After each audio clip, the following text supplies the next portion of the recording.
आज ही Doubtnut app download करें। Doubtnut पर होगा अब आपके सभी मैथ्स, केमिस्ट्री, फिजिक्स और बायोलॉजी डाउट्स का सफाया।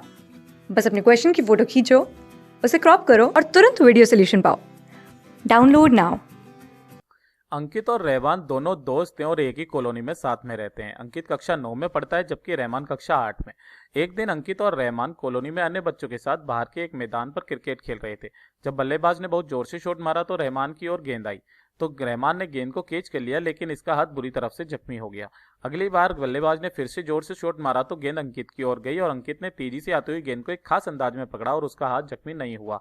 तो अंकित ने तेज गेंद पकड़ने का यह तरीका रहमान को भी समझाया ताकि गेंद पकड़ते वक्त उसे चोट ना लगे।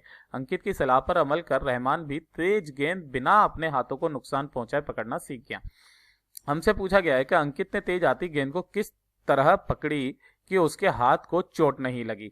तो ध्यान से देखिएगा बेटा, इसका उत्तर मैं पहले आपको बता देता हूं, उसके बाद में उस चीज को समझाता हूं कि उसने उसको गेंद को किस तरीके से पकड़ा बेटा। कि अंकित ने गेंद को कैच करते समय, है ना, गेंद को कैच करते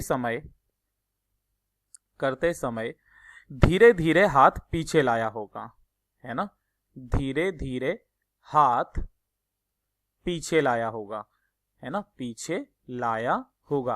अब इसका कारण कैसे करके वो ध्यान से देखिएगा। ये कुछ इस तरीके से, जैसे ही गेंद आई तो आने के बाद में ये अपने हाथों को धीरे धीरे करके ऐसे की और पीछे की तरफ में लेकर के गया इसकी दिशा में, जिसकी वजह से क्या हो गया, यहां पर इसका जो प्रारंभिक संवेग होता है बेटा वो बहुत ज्यादा होता है ना, बहुत ज्यादा होता है। प्रारंभिक संवेग को हम लोग पी आई लिखते हैं, तो आई लिखते हैं, चलिए यहां पर, है ना, प्रारंभिक संवेग ये क्या होता है, एम इंटू वी, क्योंकि यहां पर इसका वेग ज्यादा होता है। जब हम लोग इसको हाथों में पकड़ लेते हो तो इसका वेग जीरो हो जाता है, और वेग जीरो होने का मतलब क्या है, पी जीरो हो जाना, यानी कि संवेग इसका अंतिम जीरो हो जाता है। तो इसके संवेग को परिवर्तन के दौरान इसने थोड़ा सा समय दिया, है ना, तो डेल्टा टी जो है वो थोड़ा सा ज्यादा लिया पीछे ला करके, तब जाकर के जीरो हुआ। अब हमें बात पता है न्यूटन की गति के द्वितीय नियम के अनुसार कि ये क्या होता है बेटा, संवेग में परिवर्तन की दर के समानुपाती होता है। मैंने यहां पर समानुपाती क्या है बेटा, समानुपाती का चिन्ह हटा के जैसे ही बराबर लगाया समानुपाती को एक माना, तो ये वाला हमारे पास में फाइनली सूत्र आता है।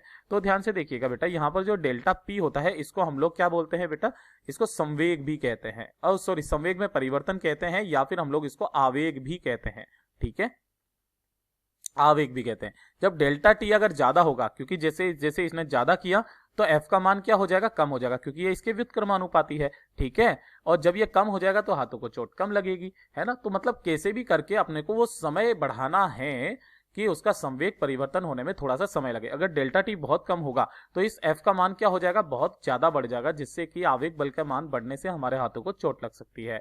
तो अंकित ने क्या किया होगा बेटा, अंकित ने हाथों को पीछे लाया होगा धीरे धीरे करके, जिससे कि यह डेल्टा टी का मान बढ़ा और आवेग बल का मान घट गया और उसके हाथों को चोट नहीं पहुंची। क्लास 6 से 12 से लेके नीट, IIT, JEE मेंस और एडवांस के लेवल तक 10 मिलियन से ज्यादा स्टूडेंट्स का भरोसा। आज ही डाउनलोड करें डाउटनेट ऐप या व्हाट्सएप कीजिए अपने डाउट्स 8400 400 400 पर।